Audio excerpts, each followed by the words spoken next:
Informations qui commencent à pleuvoir sur une nouvelle déclaration de Trump contre les Européens. Les Européens sont des profiteurs. On a l'impression qu'il entre en guerre littéralement par le verbe contre les Européens. Oui, complètement, et probablement pour aussi intimider au moment où les négociations entre Ukraine et Russie, la balance penche nettement en faveur de la Russie, alors que les Européens soutiennent l'Ukraine, et que je rappelle que M. Zelensky arrive demain soir à Paris pour rencontrer les Européens qui se réunissent à Paris.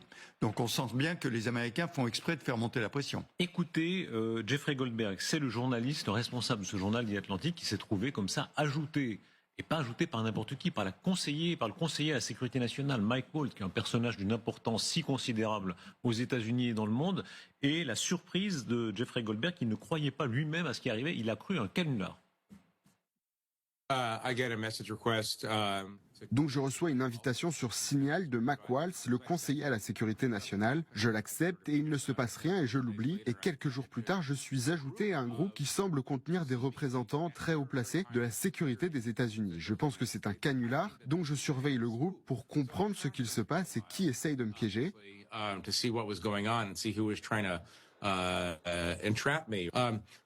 Et ce n'est que le samedi que je commence à être sûr que ce n'est pas un canular, que j'ai bien été ajouté par erreur dans une conversation du comité de sécurité avec ses dirigeants, y compris le directeur de la CIA.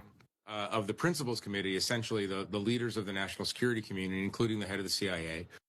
Général. Merci à Jeffrey Goldberg, parce qu'il est rentré par hasard, c'est pas lui qui a voulu rentrer là-dedans, mais qu'il révèle ça.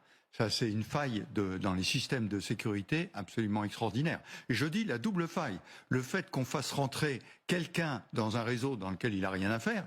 Et la deuxième, c'est que les plus hautes autorités américaines se servent de signal pour pour communiquer sur des choses très stratégiques, alors qu'on pourrait